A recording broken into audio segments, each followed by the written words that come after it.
Welcome to the Stranger Conversations podcast, where we explore the lives and lessons of those around us, hidden in plain sight. I'm your host, Tay Jones.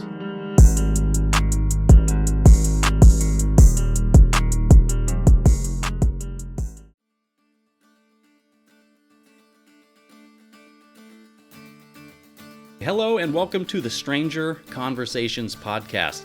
My guest today is Erden Eruc, an adventurer, speaker, and member of the Guinness Hall of Fame. Erden holds 18 world records, including being the first person to circumnavigate the Earth solo using nothing but human power. He's also an entrant in the 2026 Golden Globe race, where he and other sailors will spend approximately 250 days at sea, solo and unassisted, in a nonstop attempt to sail around the world, a race that's been completed by only 9 skippers since its inception in 1968. Hopefully I have that right. Erden Eruc, welcome to the Stranger Conversations podcast. Glad to be here, Tay. Thank you. Yeah, I am really excited to speak with you, not only to kind of hear all about your adventures, everything that you've done in the past, but also what you have coming up in the future. And just to learn a little bit about you as a person and pick your brain a bit about the mindset that it takes to, really just accomplish the big things that you have done in your life and the things that you're about to accomplish as well. This race looks like, quite the adventure, to say the least. So, yeah, I'm happy to jump in here and have a good conversation with you, Erden. Very good. And while we get going, Yeah, attention to detail, right? It pays back. Yeah. During the race. I'm going to correct that frame. It's crooked. Oh, yeah, go for it. Go for it. Here we go. That looks good. How's that? That's perfect. Hey, it's all about the details. We're already talking about mindset to accomplish things, we right? win the race beforehand in how we prepare, right? Absolutely. So that's really key. Absolutely. So, to get things kind of started, obviously, you have a very interesting name and accent. So I'm curious, I believe that you live in Oregon currently, but where are you from? I don't think you're from Oregon. We live in Central Oregon, Redmond, Oregon specifically. I was born in Cyprus, raised in Turkey. Okay. And been in the U.S. since 1986, graduate studies, and life just evolved after that. Wow. Okay. And how long have you been in Oregon? We moved to Redmond, Oregon in March 2 years ago. Okay. It'll be 2 years this March. We were in the Puget Sound area. I was since 99, and my wife moved there. My fiance then in the year 2000. She was in Chicago. So we got tired of the cloud cover and rain in the Puget Sound. Yeah. Seattle and Gig Harbor were the places where we lived for a long while. I miss the Puget Sound for easy access to sailing. But otherwise, we enjoy the sun here. Even if it is cold. Yep.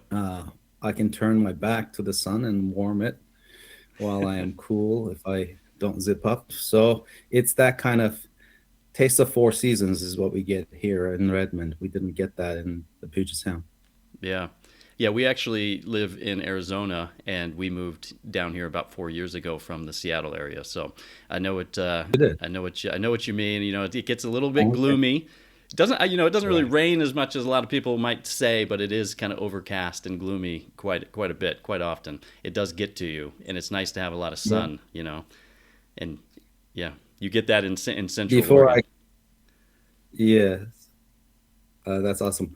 Before I committed to the Golden Globe race, I made sure to move the house here, and we got settled. And with nothing to worry on the home front, I could go commit and take possession of my boat, Clara, in France from the previous owner, and then move it to Portugal, and such the process started. June 24 onward, I have been committed to the Golden Globe race. Wow. Okay. Well, yeah. So this is a long time coming. There is a lot of planning involved in that. You know, and that is quite the adventure. I mean, I'm just curious. Growing up in Cyprus, Turkey. Is it as have you always been an adventurer as a kid? Were you a very adventurous child? I couldn't sit still, that's for Okay. sure. And I was always creating trouble for my mom. Yeah. She had to keep the reins on. The exposure to outdoors and this lifestyle really came down from my father. He was in the military. He Hmm. was a paratrooper, and he took me up my first mountain at age 11 in south central Turkey, an extinct volcano Hmm. that is just about 4,000 meters high. And that would be, 11,000 feet or so, Yeah. just about as high as Rainier. And since then, I considered myself a mountaineer, Yeah. an outdoors person. And that carried on. I've been active in sports and tested myself in track and field, wrestling primarily. Hmm. And then later in life, I got into judo until a cervical injury Hmm. knocked me out and stopped playing judo. Yeah. Really missed it. Uh, but outdoors has been in my life for a long while. And I was in the IT world, information technology world in Washington, D.C. in 1997 when I traced my finger across a map that was hanging on the wall of our software development lab. This was a special map with the Pacific in the middle, America's on the right. Okay. And I used to stand in front of that thing between coding sessions and trace my finger from Washington, D.C. on the right of the map across Bering Straits to Turkey. And I even gave it a name, Journey Home. Hmm. And that was the beginnings in back in 97. That idea percolated for a while. I had excuses, right? I had a commitment to my mortgage and my career and all the others, and excuses were plenty. I was not ready. I didn't have enough information to get going. And when I talked about this to others, I always got the, "Oh yeah, have you done anything like that before?" kind of comeback. And uh, looking out the window in the office and just gazing out in the horizon, I could just take off dreaming. Being a climber, I dreamt of big walls and big mountains, and that was my escape, if you will, out of the office in my mind. Yeah. And in reading, researching, books never said no. One of the books that I read was Ultimate High about Göran Kropp. He was a Swedish adventurer who had bicycled from Sweden to Nepal in 1996. He was famous for that. He climbed it solo. Hmm. He was mentioned in the uh, uh, what is that book? I'm blanking out on the name of the book now. The one about the big calamitous year where a lot of people died on Everest. Hmm. So anyway, he was one of those who helped to bring people down that delayed his own ascent to the summit. And we met in person in the summer of 2001. Hmm. And I was in the Cascade section of the American Alpine Club and organizing the event when he came to talk about his journey. And I told him about what I was thinking. Could I do this? By then, the idea had evolved into why stop in Turkey when I get there? I'll just keep going west to come back to where I started. So when I started sharing this with him, his first two questions to me were, when are you starting to have sponsors? Hmm. So I didn't have answers to those. Yeah. When you find the right people, they ask tough questions. We tend to avoid them to avoid embarrassment. But with him, it was, "Are you the man?" Yeah. Uh, yeah, stop talking about it was the kind of feedback I got from him. Right. Didn't he didn't say it so, but I felt it, and we even talked about, well, maybe we'll kayak the uh, Siberian coast together when our just beginning kind of conversation was happening. Our paths crossed one more time that following winter, and by then he was moving to Issaquah, east of Seattle, Mm-hmm. and we decided we should go climbing together when he did come around. And out of the blue, I got a phone call from him that September of 2002. And by then, he had gone back to Everest to climb it one more time with his then fiancee. And they were getting ready to settle for good in Issaquah. Uh, we went to climb in Frenchman Coulee in eastern Washington, basalt columns, fairly. Uh, there could be challenging lines on that. We settled on in one area uh, with cool temperatures, the sun on our back, Mm-hmm. enjoyable day. It's talking about what was going to be the future, and one line after another, we kept climbing, and then on the last climb, he fell and he died on Mm. air guitar. The climb. There was nothing I could do. His pro failed catastrophically.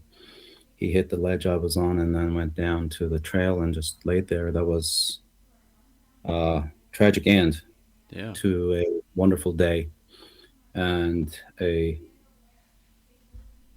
budding friendship. That we got airlifted out of there. There was no way to carry him out. It was a bit rough to access. The fire department folks that came decided airlift was better. So the Army dust staff came, lifted us to to Yakima, Mm.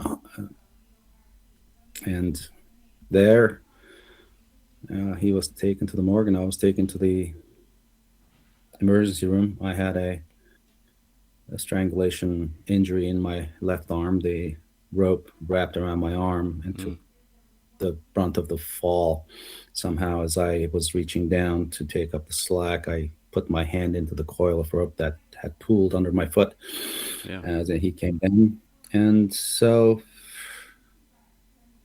we didn't get back home until 3 a.m. or so that morning with friends who were with us. We were a party of four Mm. climbing on two separate lines. So that became the beginnings. That really was a shock to the system. No more excuses. I had been 5 years thinking about these things. Yeah. And I flew to his funeral in Stockholm that November. And uh, on the way back from the funeral, I drew the world map on a piece of paper and marked the highest summits on each continent except Antarctica. I said, I am going to go around the world Mm-hmm. and climb summits along the way in his memory and reach them by human power if I could.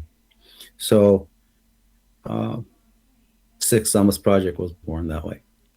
Yeah. And I then, so the accident happened in September of 2002. November is when I decided on the Six Summits Project. First summit to climb was Mount McKinley Mm. in Denali National Park in Alaska for North America.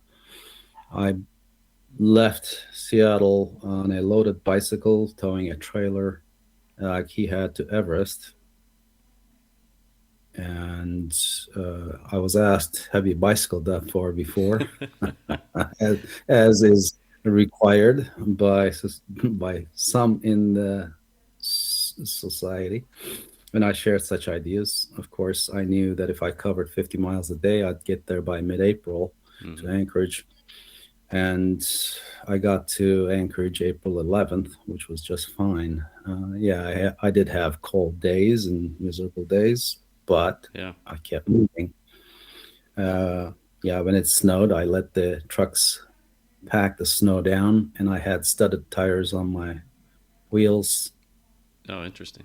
and I managed. And then We walked uh, the full length of the Kahiltna Glacier with two other friends who came in. I transitioned from the trailer and bicycle setup to a sled and snowshoes, and they came with all the supplies like that with the snowshoes and everything. And it took us 2 weeks to walk into base camp. Two other friends flew in with additional supplies because we had consumed all the food that we brought with Yeah, us. I bet. And then, yeah, the five of us carried on toward the summit.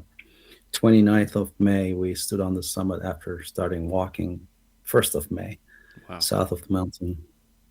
And I flew out from the base camp because my fiance then, Nancy, was coming to Alaska. We were going to get married. Mm-hmm. We got married in Alaska with a native ceremony. Uh, Pipe carriers for their people, and Inupiat man and a Haida Tsimshian lady came to officiate the wedding. It was a very meaningful experience for us, and we Yeah. committed that to memory. We didn't take pictures. That wasn't Yeah. the way it was done. And so that lives with us until today. Yeah. My Wow. wife flew home. I bicycled back. That was our honeymoon. Such is our lives. Uh, and yeah, that was the first summit. And then I started agitating about the circumnavigation itself. Right. And the rest is history. So 2007 to 2012, 5 years, 11 days is what it took to get the circumnavigation done, paying attention to seasons, dealing with various hurdles because the ocean wasn't cooperating at times with what I wanted to do.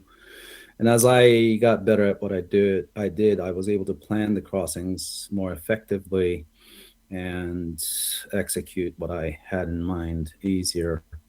Yeah. Then, after the circumnavigation was done, there was a period of hiatus uh, because we had spent all our resources on this journey. Uh, I couldn't demonstrate mastery out there. I had to stay put and just regroup. Um, the next time that I went out rowing was with Louis Bird, a British young man whose father, Peter Bird, was lost at sea, and again in 1996 Hmm. when he was trying to row from Vladivostok to California. And Louis wanted to connect with his father and understand why he did what he did because he was a toddler when his father died, Yeah. lost at sea. So it became a partnership where I had to make sure that his mother didn't get a second phone call.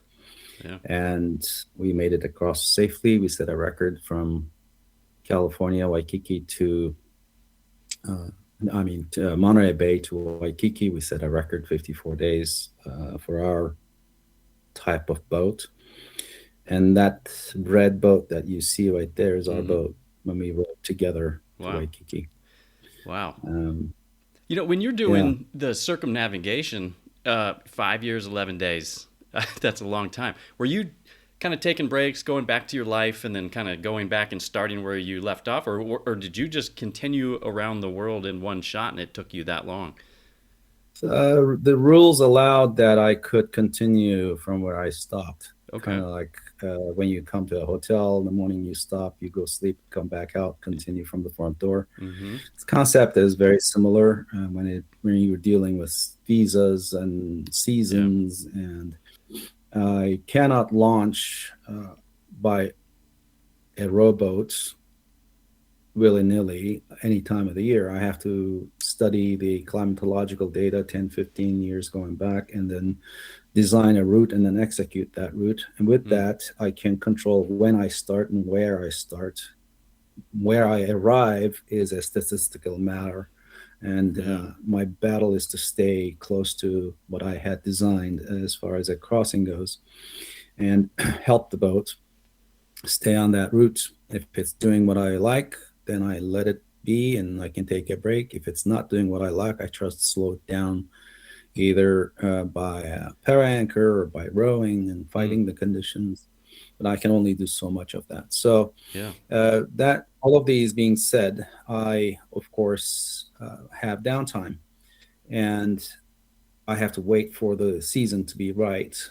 Progressing overland is a better controlled activity. Yeah.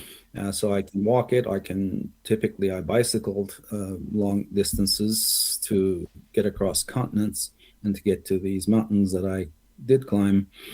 And the rowboat had to have its own logistics to be transported from one side of the ocean, continent, to the other side, Yeah.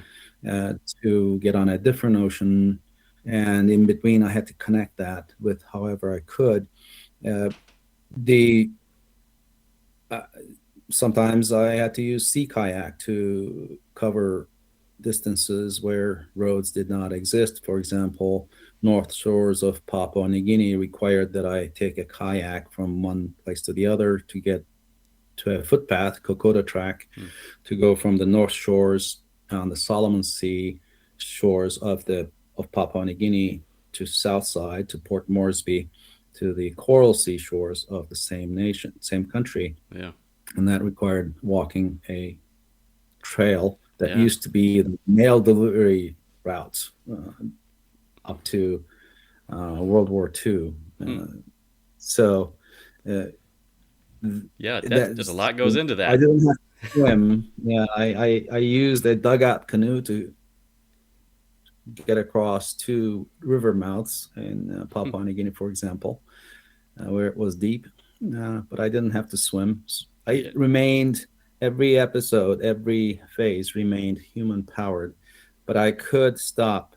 So when for example, I tried to make it to Australia and I was hit by a strong La Nina season with the southeast trade winds blowing so strong that I couldn't cross the equator, Hmm. couldn't time it right, and I was pushed west to Papua New Guinea waters. I came close to the port of Wewak in Papua New Guinea when a Category 5 typhoon formed near northwest of me, near Palau, and it just reversed the winds 180 degrees and took me back north. I was just within reach of Wewak, 60 miles or so, and I was taken offshore again. I was running out of food. Wow. We sought help from Philippine fishermen who became partners in this whole thing. They picked up my boat, and I spent the typhoon season off the water, came home, and went back. So May of 2008 is when they picked me up after having launched July 2007 from California. 311 days, that became the first Guinness World Record. I didn't mean Wow. to be out there that long. 10 and a half months, I was stuck. And so the Philippine fishermen took my boat, they secured it, and Christmas time we left uh, southern island of uh, Philippines from their base that they had at on the island of Mindanao, and then they said, "We'll take you back." I thought I was done. I thought I had to start all over, and Nancy had no part of that, Yeah. having been gone for 10 and a half months. I bet. And eventually, they picked me up in May, as I said, and they dropped me off again January 15 at the same spot. They had picked me up, and I was able to row south across Bismarck Sea and land at Papua New Guinea. And so then the whole journey continued. So I had episodes like that. I could go and come back and continue Yeah. from the same spot. Um, How do and you when I deal got with stuff like that? So you know you have this plan in your head, and it's obviously going to take a long time, and then you get some setbacks like that. Did you feel kind of defeated with those? What does that feel like, and then what did it take inside of you to kind of keep pushing forward and make the journey happen?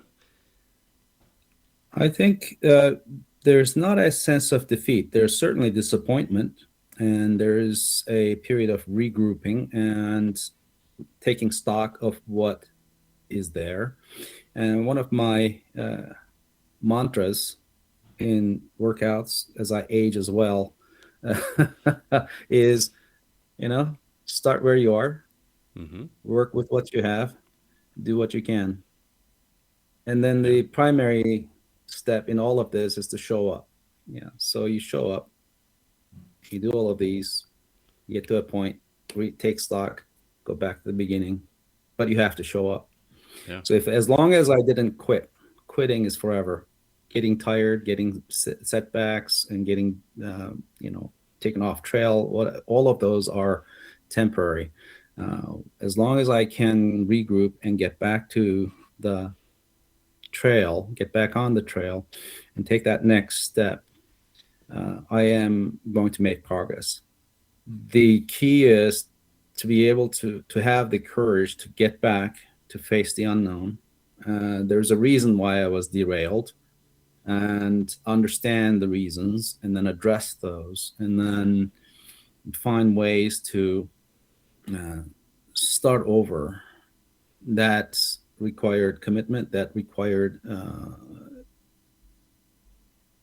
a big decision, it required intention, it required financing, it required logistics. All of those had to be in place. And what challenged me and my wife most, I think, was the lack of funding. So we had to dip into our resources and keep this going. And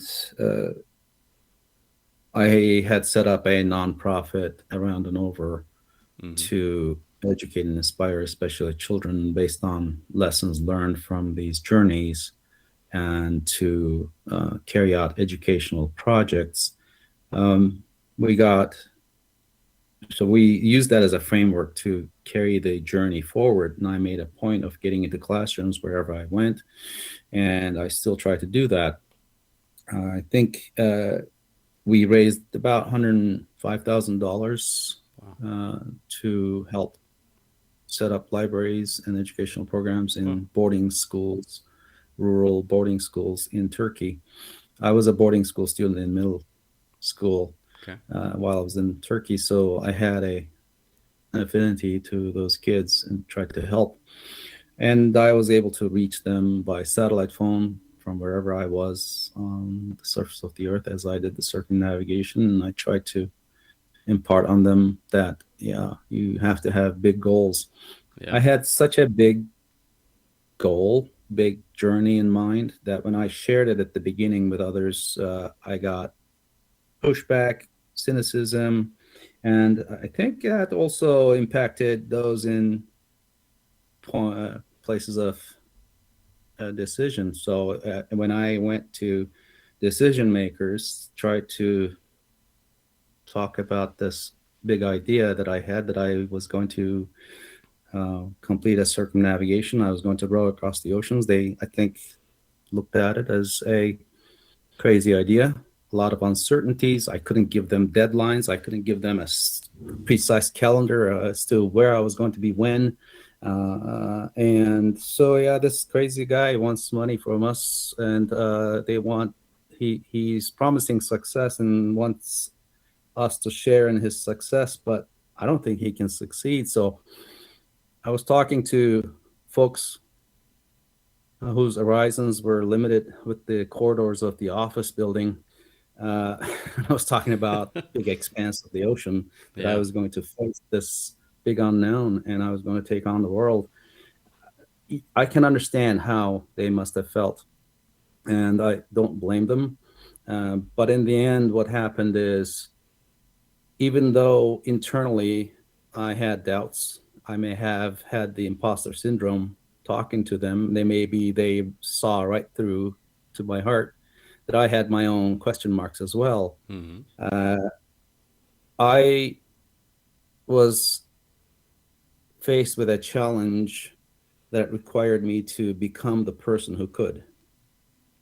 So I started in 2007, and I felt ready after I crossed the Atlantic Ocean in 96 days in the spring of 2006. And I had all the pieces in place, I felt confident that I could take on this challenge and survive it. And by the time I finished 5 years, 11 days later, I had become the first person to have rowed 3 oceans. I had become the first person to have accomplished a solo circumnavigation by human power. The first person to have circumnavigated around the world was Jason Lewis, the British adventurer, who took 13 years to complete his journey. Wow. He would go home, work, save money, come back, push it forward. He also had a huge problem with coverage and with sponsorship and such. Uh, I was able to learn from his experience and move faster. 5 years, 11 days is still the current record for a human powered circumnavigation. It's He had impressive. partners on his crossings on the oceans. He took a second person on board. He used Mm. a pedal driven propeller boat. I had a rowboat. Uh, I was alone on the oceans, and I always used self propelled means to move my body. When I bicycled, it was not a tandem bicycle, for example, even though I had company. So when we went to Guinness World Records to register these records, they didn't want to open a new category called self-propelled. They said, "Yep, we'll just call it solo." Yeah, but I Interesting. had company, right? I was not absolutely alone. Yeah. Whenever I got ashore, everybody crowded around my boat, wanted to know the story, and same Right. thing with a loaded bicycle.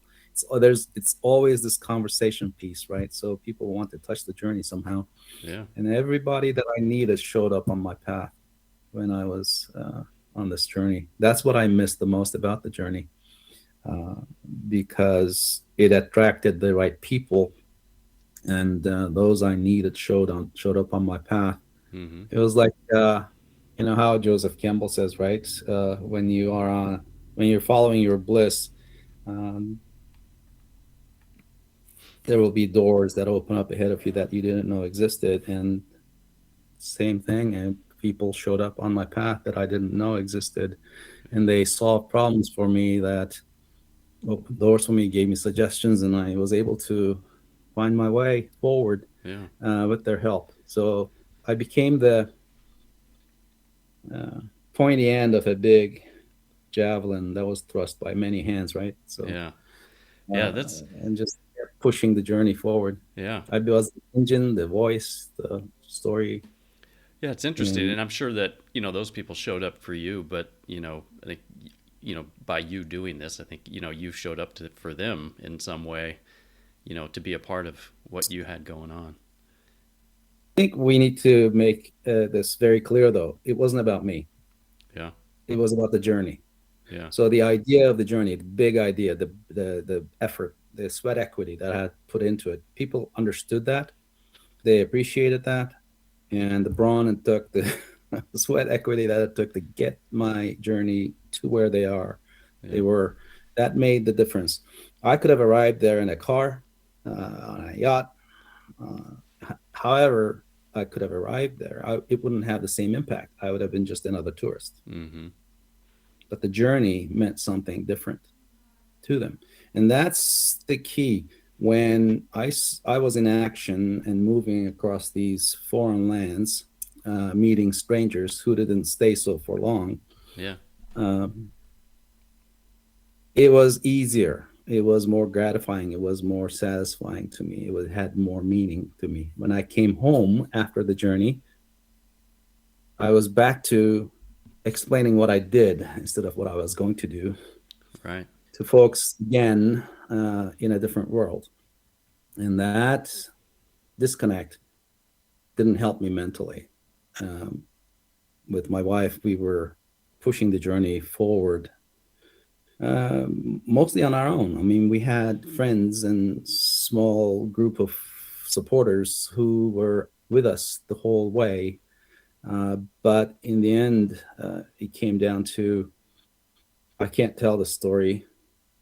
Uh, I am not able to move back out there to demonstrate mastery because we've spent all our money. mm-hmm, Uh, I should rephrase that. I spent all our money, so I felt a bit of shame and guilt from all this. and I couldn't reconnect with society, but then I couldn't get back out there to demonstrate my mastery, and I was stuck. And that was this big gray cloud over me overhead.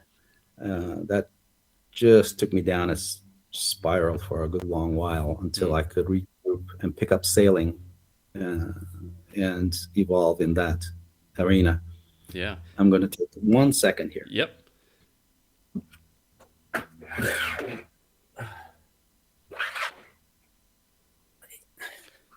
Yes, the Yeah, Central perfect. Oregon sun There you was go. beaming into my office. Yeah.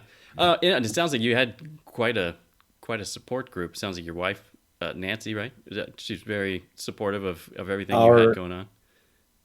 Absolutely, she became my rock, my foundation, Yeah. and I couldn't thrust forward without that firm Yeah. knowledge that she was there and she would be there when I got back. I also had a strong core group in our board of directors in our nonprofit around and Hmm. over. When I needed their help, I could reach out. They could network me. I had good routing help when I needed it on the oceans, for example. And all of these, Dane Clark, uh, a former NOAA scientist, was helping me during the circumnavigation on the oceans. And as the software became available, the connectivity became better on the oceans, I started having more of this data coming to me directly from these sources. I became a bit more independent, but I closely collaborated with my friend Jason Christensen, who has a routing service. Uh,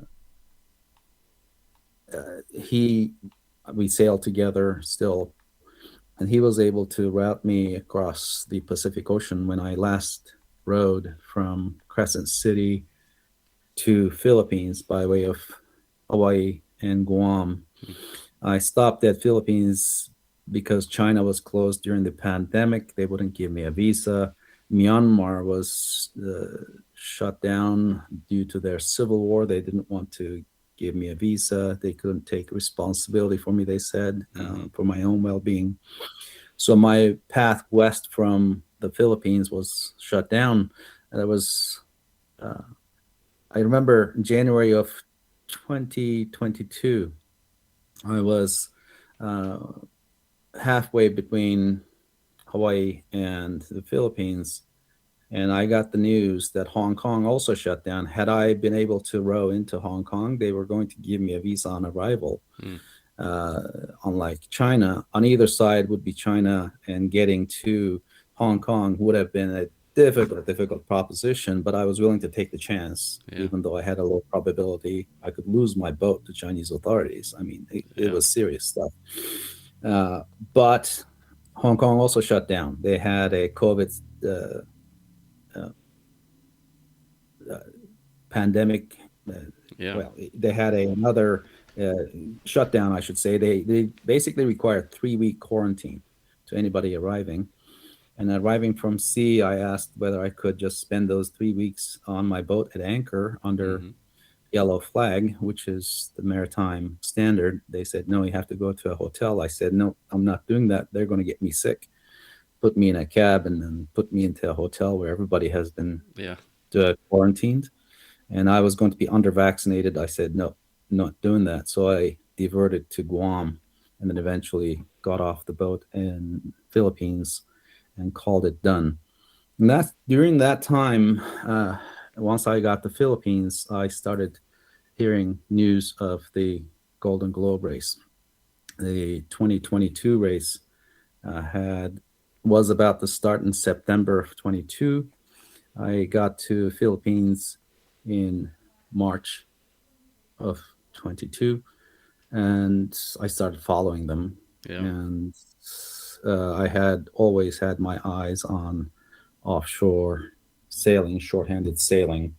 I thought that would be the next step for me. Getting older, I didn't want to do physical things as much. Yeah.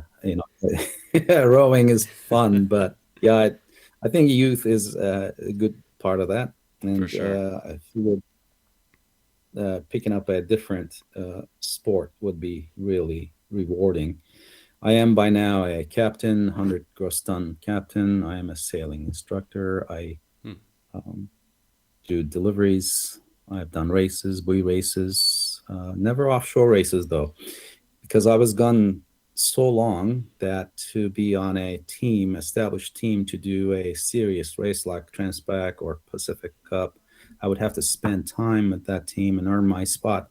Yeah. That never happened, and I was getting tired of waiting. I just Yeah. wanted to do this, and so I looked at what was available, and Golden Globe Race was the one that was accessible. Yeah. So And if that's I wanted to do, yeah, oh, I was going to say, yeah, and this Golden Globe race, it's yeah, it's very impressive. So when I started looking at some of it, and there's a lot of rules, and it's absolutely, solo and yeah. unassisted, but it's also your boat has to be of a certain age. It can't be a new boat. They called it a retro race on the website. But one of the Yeah. things, the unassisted piece, you can't use GPS. You can't. So you're just navigating The by yourself. unassisted Yeah. part is when somebody comes and brings you stuff. So, for example, we will stop at Hobart for sanity check by the race committee. We have to drop sail for 90 minutes inside Storm Bay at the north end of which is Hobart. Okay. And that's when my wife can come by boat Hmm. and see me and talk to me, but she can't touch the boat. Okay. So in that sense, only I can give letters out and SD cards of footage that I captured. I can Yeah. give those out. Nobody can give me anything during the race. How do you how do Stick you to strict rules. yeah, how do you stay fed? When 250 days at sea, do you have to pack everything that you need to stay on your boat for that long? Yes. So the unassisted part dictates that. Wow. So we will start with water, for example, with full water tank. I have 220 liters of fresh water tank built into the boat. And then I'll be able to carry jerry cans of water.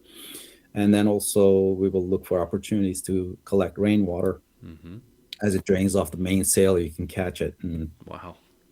use Yeah. a big uh, funnel to feed it into the jerry can and refill Yeah. those. So there will be some rationing going on until I have refilled all jerry cans halfway through the race. Somewhere around the equator, when I'm going through the intertropical convergence zone, when I will have heavy rains just pouring down, Right. that's the opportunity to take a shower and do laundry. So that's the unassisted part, right? That's the uh, retro part. We will not have access to desalinator, for example. Okay. That'll make fresh water from salt water. So that's considered an Uh, assist, having something like that yeah, on it's it. Yeah. considered modern technology. So what Yeah. they're doing is by limiting or banning use of GPS, chart plotter, desalinator, or exotic materials like carbon fiber or Dyneema. And Hmm. so sail material has to be Dacron, nylon. Wow. The the lines that we use, the halyards and sheets and everything, cannot have Dyneema core to them, for example. It has to be nylon core, polyester lines. And the boat itself, fiberglass is allowed. Hmm. Fiber reinforced polymer, which is fiberglass. It's those are the materials that are allowed. The boats have to be built before 1988, standard production boats. They have to be full keel with the rudder at the aft end of the keel attached to the keel itself. So you can't have modern hull designs where you have a fin keel with Hmm. the Wow. blade, A whole nother a level. spade rudder in the back kind of thing. Yeah. That's more modern hull design. So the boats necessarily have to then be uh, full displacement boats. They can't go into planing necessarily, so their Yeah. speed is limited. We can't have major alterations to the boat where we would change the sail plan, for example, from its original design. Uh, with all these restrictions, we have somewhat of a speed limit on how fast these boats can go. And with the boats that we have, it takes about 8 months to complete this race. Wow. And we will have 2 photo gates. They had Cape Town and Punta del Este in Uruguay also in the list, but those have been removed. Cape Town proved a bit more challenging than necessary with all the currents around the tip of South Africa. What is a photo gate? Does that Photo gate is you have to where go through and we prove yourself? photo gate is where we come by and drop SD cards of photos and Gotcha. footage that we have captured. Okay. We can use modern cameras and GoPro and whatnot. Mm-hmm. We have to demonstrate and verify that they don't display GPS information on the interface of the camera itself. Mm-hmm. These cameras do have internal GPS. They do geotag the footage, Right. But they don't show up until it's fed into a Photoshop or whatever you use to process them. They show up later. They don't show up on the interface of the camera itself. So we have to pay attention to those and verify those. Yeah, and how do they? Obviously, nobody's sailing next to you to make sure you're not cheating. It's just the honor system, right? I'm guessing. So there's certainly an honor system in place. There will be compliance checks in advance. Mm-hmm.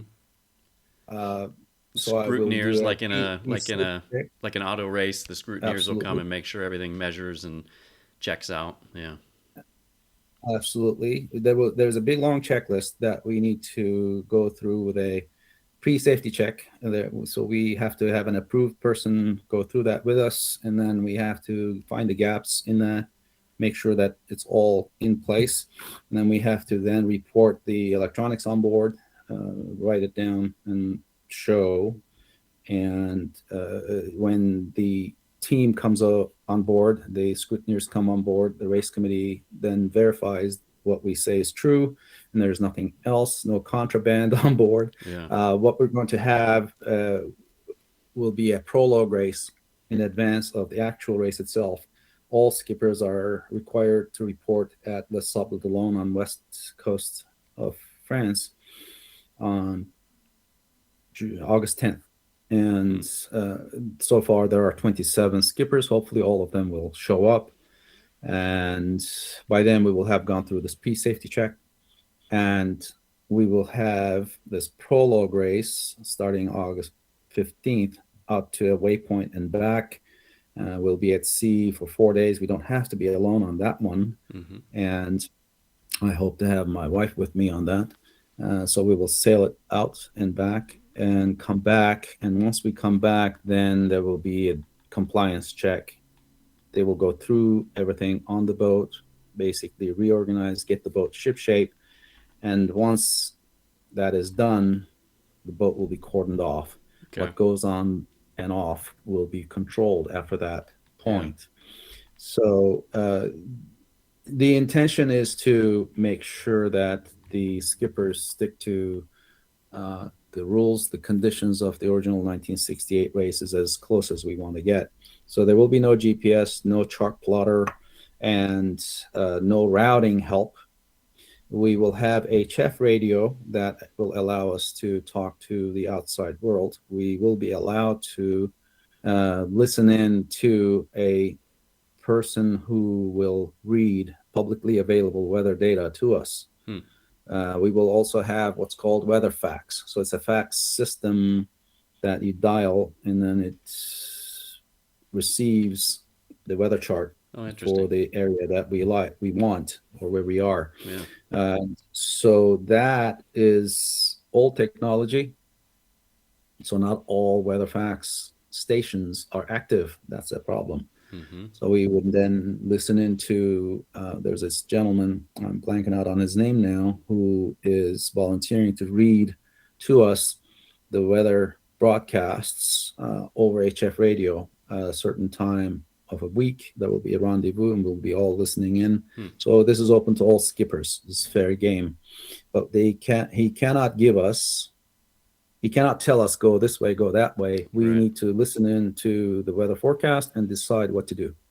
So the routing has to happen on board, not from outside. Right. Because they have access to more information that we do, and that's modern information, and they can do simulations and everything Right. else. We're not allowed those. Lacking GPS and chart plotter and whatnot, that means that we have to use sextant and paper charts and almanacs and site reduction tables, the old school stuff, and slide rules. No calculators. Yeah. No digital calculators No. on Oh, board. really? So, No calculators? yeah. Wow. so it's serious stuff, because if I had calculators, I could have trigonometric functions, and I could solve all these. I can get the sextant reading and then plug in numbers, and the calculator would tell me what's going on. Even the simple multiplication or addition, whatnot, cannot be done by calculator as a rule. Wow. So we have to rely on pen and that's amazing. pencil and eraser, and just you put it on paper. Live with the mistakes that we make in the arithmetics. Yeah. Well, how does that work for the logistics piece? Because I'm assuming you get to kind of plan your route before you get started, so you're able to pre-plan some things, or do they keep you from pre-planning your routes? How does that work? It has to do with what happens after we start the race. Okay, yeah. So until we start the race, it's all fair game. Yeah. We are all doing our research. We're looking at pilot charts. We're trying to, right now I'm following Windy, for example. Right about this time next year, I will be getting close to Hobart Photo Gate. So there are 2 photo gates that we have to get into. Lanzarote is one, south end of Lanzarote. There's Marina Rubicon. We're going to approach that, and the race committee will come. We'll reduce sail and keep moving, and they will be next to us holding an extended microphone and capturing some interview content. And they will use that for their YouTube channel. They do a good job with social media. And then it's nonstop until Hobart after that. And so the 90-minute sail drop happens. And if the conditions are not allowing it, I may decide to drop anchor for 90 minutes and then pick up and go again.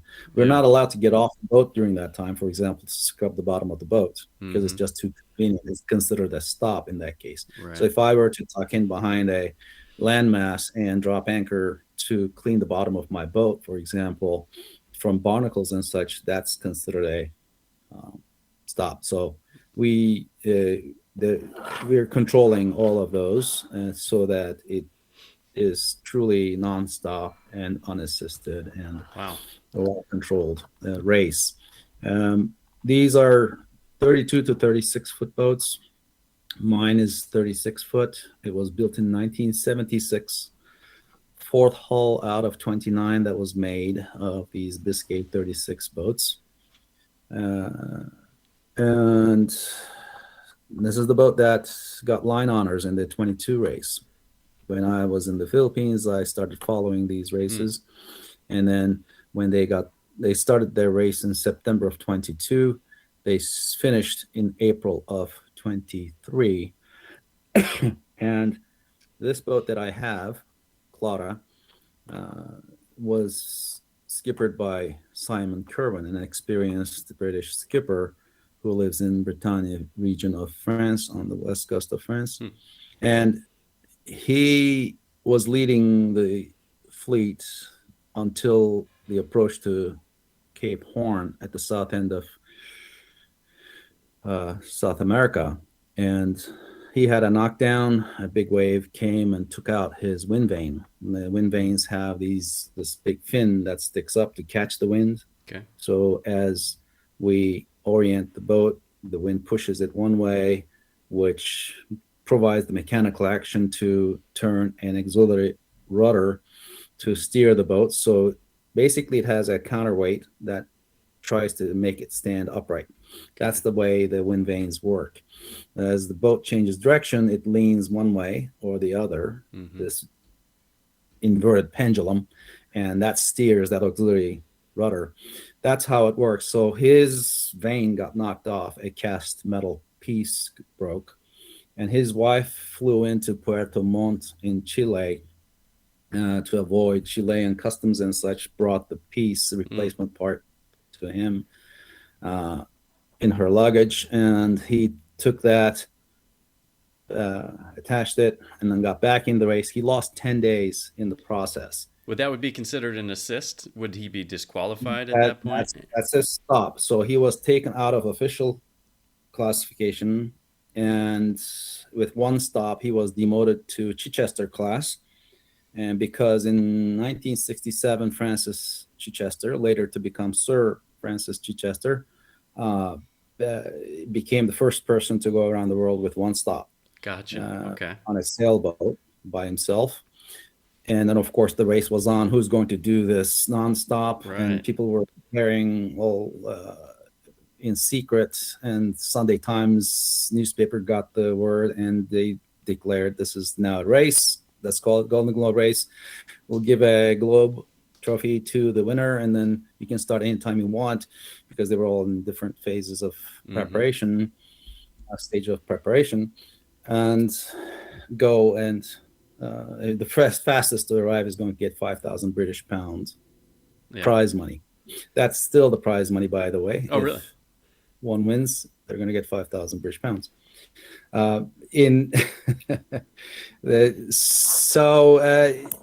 What I'm trying to get at is Simon turned Cape Horn in fourth place after having led forever. And the original is since the start in the 22 race, and he caught everybody and arrived first at the finish line. The official winner, Kirsten, the South African woman skipper, she became the first woman to win any such race. She wrote history in her own right. She's a very able skipper who was active in the Southern Ocean for the longest time doing skipper work, captain work. So she had absolutely the chops to prove it. Yeah. And so she was declared the official winner of the 22 race. Simon got the first place in Chichester class after having stopped once.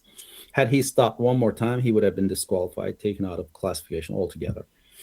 So this boat that I have is a fast boat, nimble boat, but my challenge is to prove that I am the skipper that she deserves, right? I need to get close to Simon's performance to show that, this boat is worthy. And she's already made it around the world once. So doing it twice. This is a good, fast, nimble boat. It has its limitations as far as the sail plan goes. There are other boats that are heavier.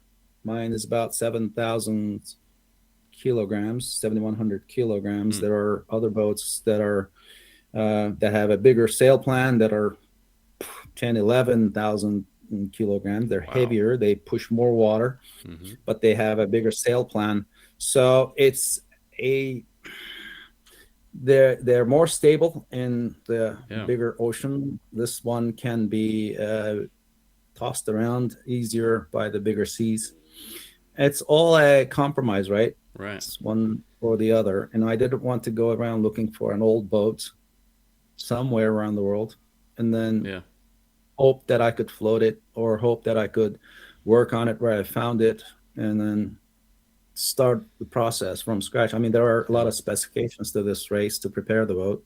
We have to have crash bulkhead installed, for example, in the front end of the boat. That normally is not there. There's a V-berth there, and the V-berth is totally pulled out, so you make that a sail storage area. So you're totally redoing the insides of these boats, and then reinforcing everything, making sure that the refit is up to specs. And so that process is going on right now with my boat in Portugal. Wow. So I'm heading back there end of January, and hopefully I'll be able to sail from Portugal in by mid-March, and head up to Leamington in UK. During all of this, I am also juggling the 90-day Schengen visa rule every 180 days That's the allotment that we have, the U.S. passport. Um, Right. so to get around that, I am going to go up to UK, where I can stay for 6 months Mm. on an ETA visa, electronic travel authorization (ETA) visa, uh, per visit. So I am going to spend a good part of my time in UK, and then sail across from there with my wife Yeah. to France and join the prologue race process, during which we will, as I was saying, we're going to race out to a point and back. And during that time, they're going to test the tracking system and the communications system. So HF radio and whatnot will be tested during that, Yeah. make sure that it works. And then 6th of September is when the race will start. That's amazing. I mean, this is an amazing journey and everything that Yeah. you've done in the past.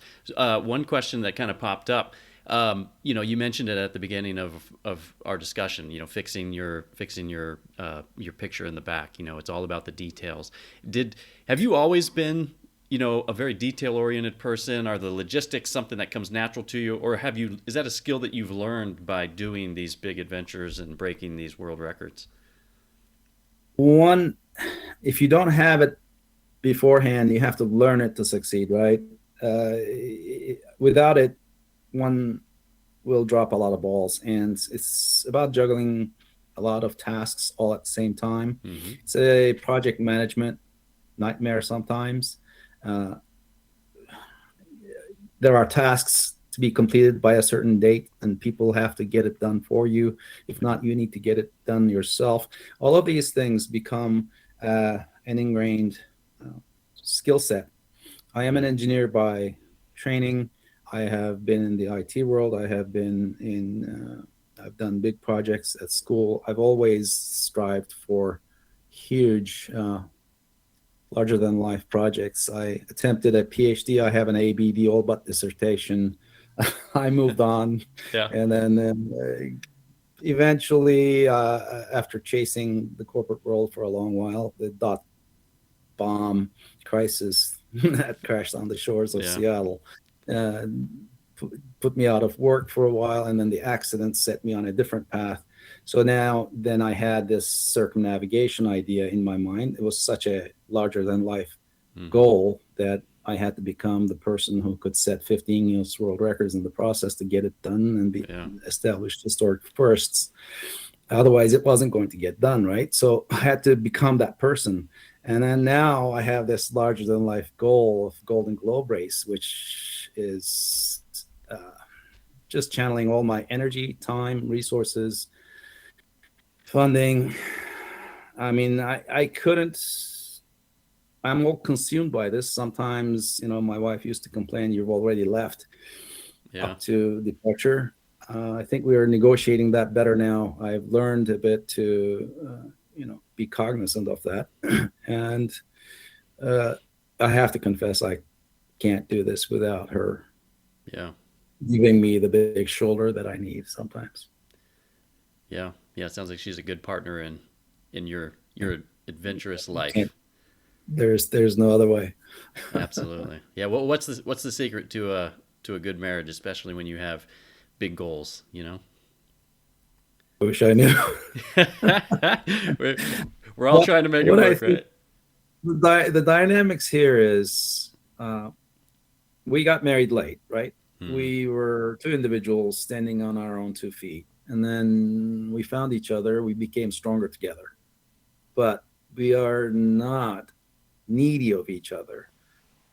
We appreciate the time together. We are better together, but we can be self-contained and happy when we are on our own. So I don't mind being alone on the water, for example. Solitude is something I seek and I enjoy and I long for. And it also gives me this sense that I am in control and I have to now demonstrate mastery out here, and I need to be the one that makes the decisions and then use all the data that's available to me for the best outcome. And that to me is very meaningful and satisfying. It just feeds my soul. And then I come back and we've been apart, we missed each other, and now it's time to catch up and share stories and appreciate the accomplishment that is clearly a joint effort. So Yeah. in that way, I think there is great satisfaction. And I think the secret is to be able to let go of each other, support each other, give each other a shoulder when we need it, and then when we get back together, enjoy the accomplishments, celebrate the what's been accomplished, and carry on, and then have another goal, and never run out of goals in life, because that keeps us young, right? Yeah. Without these big goals in my life, I sort of meander. I have this attention deficit disorder, perhaps. Yeah. A different plane here. I just lose it all if I don't have these big goals that tend to put me on a path. Right. And I can walk that path with intention. Without that path well defined, I lose it. I drift until I find a path, and then I get on it. And Yeah. I'm better that way. Absolutely. Yeah, great advice. You're full of good advice. The wisdom from experience, and it's great. It's a good conversation. I do have a question, because when you're out on this boat during your race starting in September 2026, you can't be assisted, so you're not going to really, how do people follow along with you, because you can't have your phone, you can't have all of this stuff. So it sounded like the race itself takes care of some of that and can track you. If someone wants to follow along with your journey, I do. What's the best way to make that happen? Absolutely. So this is a professionally managed race, and the race committee does a very good job of populating their social media channels with information. So already we have been delivering them footage of our preparation, and we will give them a last batch of footage and images and updates 2 months prior to the race start in early July. And then they will be capturing footage during the prologue race. They will be capturing footage leading up to the race start. And then they will pick up stuff from us at Lanzarote, as I was explaining, and then at Hobart.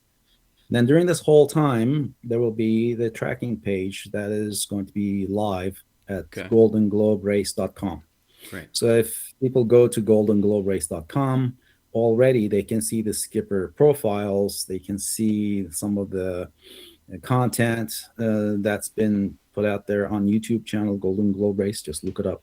They have an official channel, and then you can see skipper profiles there. You can get introduced to the stories of each skipper. Everybody is different, 27 skippers from various nations.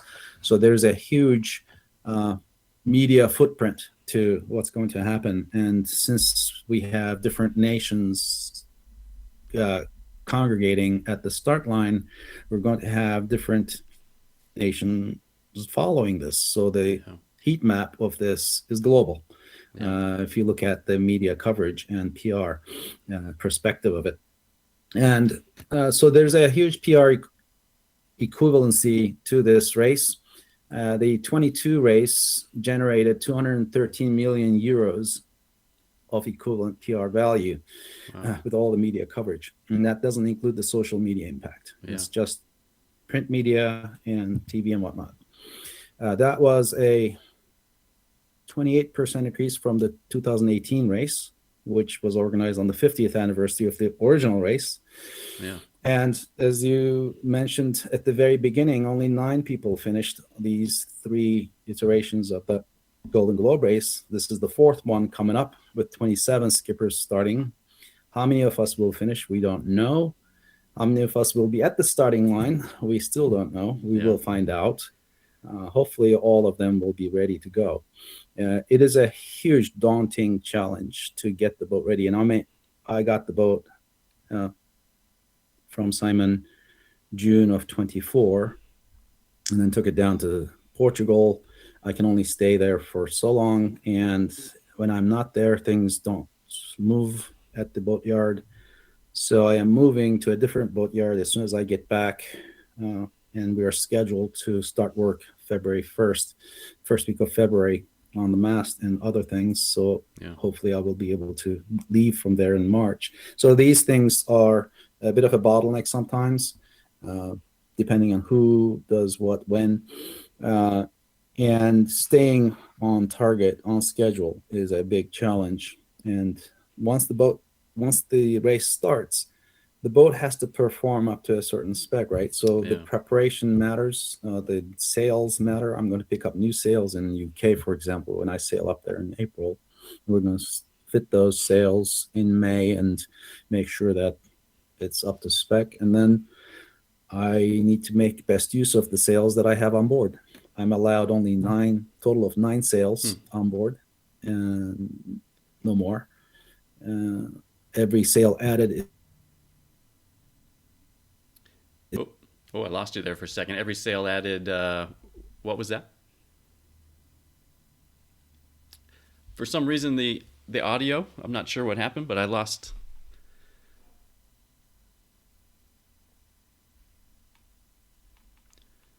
Uh, I'm not sure.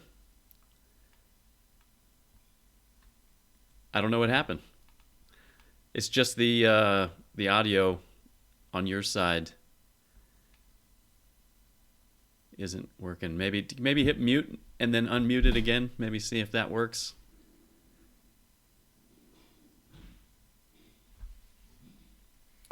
You can hear me okay?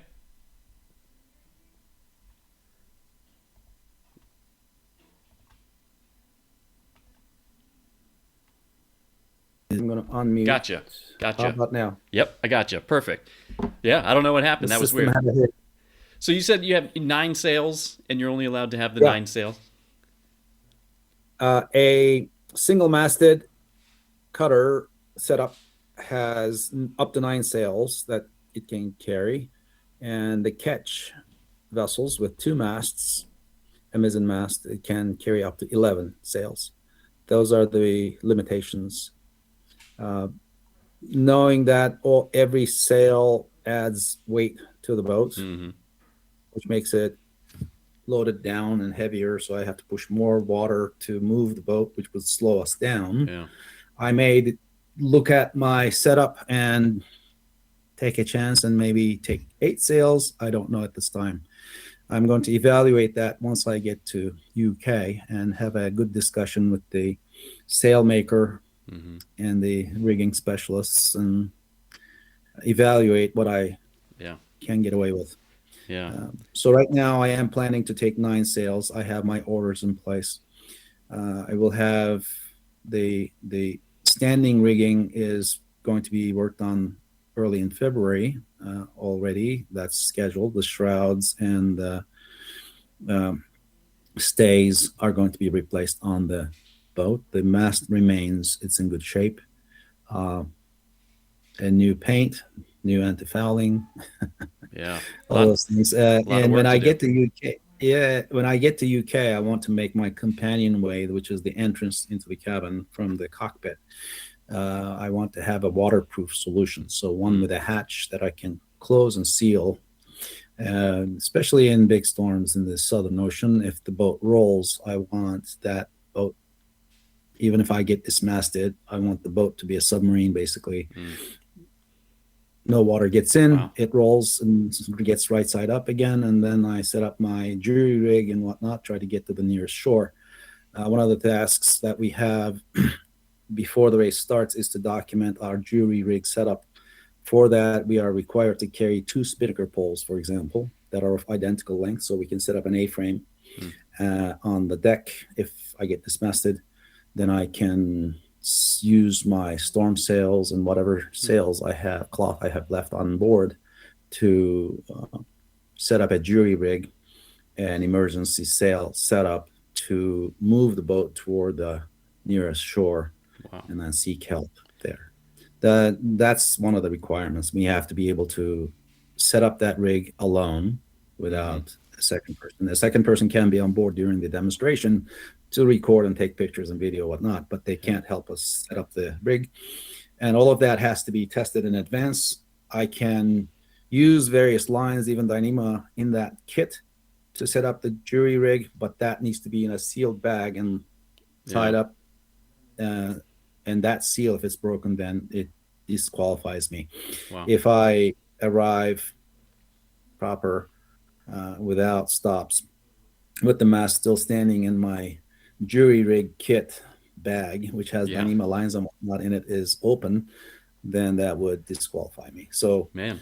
I mean, there are some rules. There's modern material that we will take. We will carry, for example, satellite phone to connect, call the race committee and report. We will message all Okay. that, but the GPS information on the satellite phone interface will be locked out. We have Wow. tracking devices, yellow brick devices, YB tracking trackers, and uh, the firmware on that has been updated so that it shows no GPS data on the interface, on the face of it. So we have modern technology. We have EPIRBs to call help for help if Hmm. necessary, so that the nearest vessel to where we are can be directed to assist us. In the Southern Ocean, though, the fleet itself will be helping each other. We are going to be the nearest vessels if anybody is in Wow. trouble. Well, let's hope So, you don't have to use any of that emergency stuff and everything goes absolutely. smoothly as planned. Wow. So, a lot of what if scenarios are Hmm. running through our heads right now, and we're looking at all the outcomes, various outcomes in Yeah. case of dismasting. What do we do in case of, I know, Yeah. uh, if my mainsail rips, I don't have a solution. But if I lose any of the other sails, I have alternatives, Yeah. right? So there's redundancy built into the system, and we will try to be as safe as possible. Yeah. Safe. We're not compromising on safety, but we are certainly limiting the use of modern technology, especially for GPS Yeah. and routing, and Man. all of those. Well, man, they're done. This is amazing adventure. I'm very excited for you, and I'm excited to kind of follow along with everything you're doing. And I got those links that you were talking about, the Golden Globe race, and I'll post those. I'll make sure that they're put into the show notes for this episode.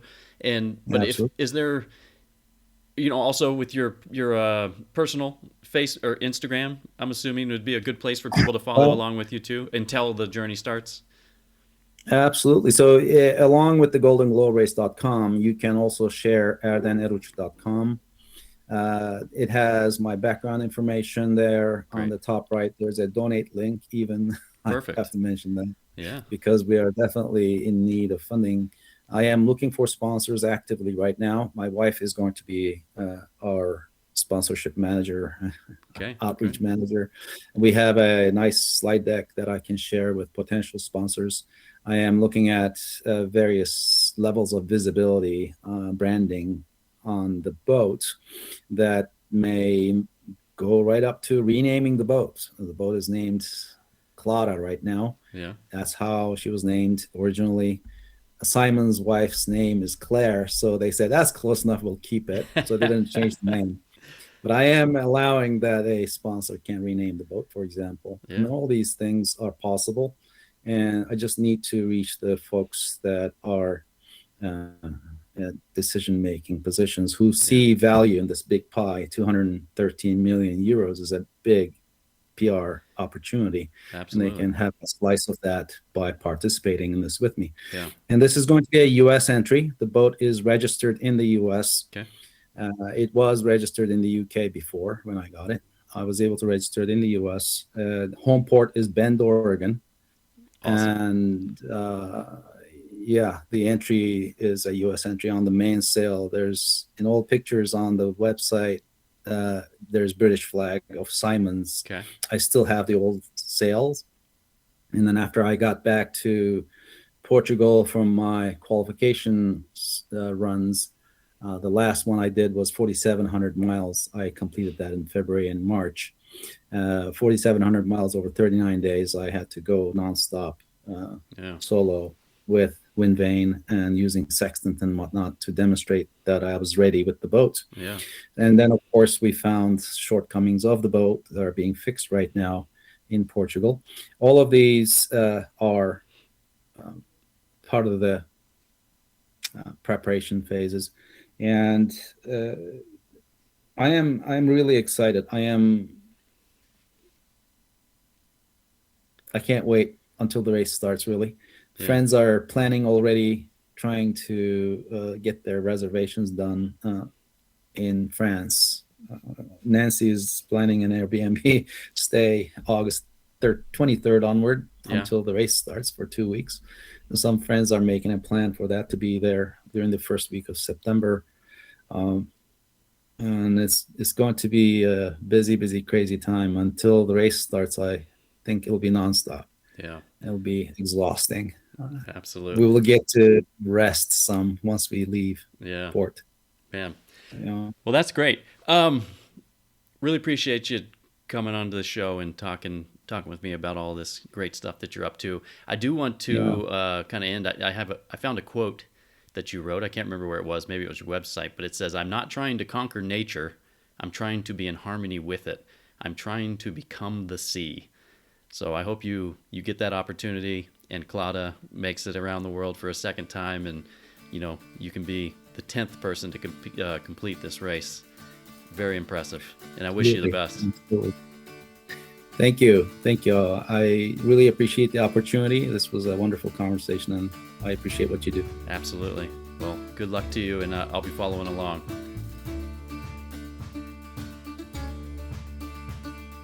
Thank you for listening to my conversation with Erden Eruc.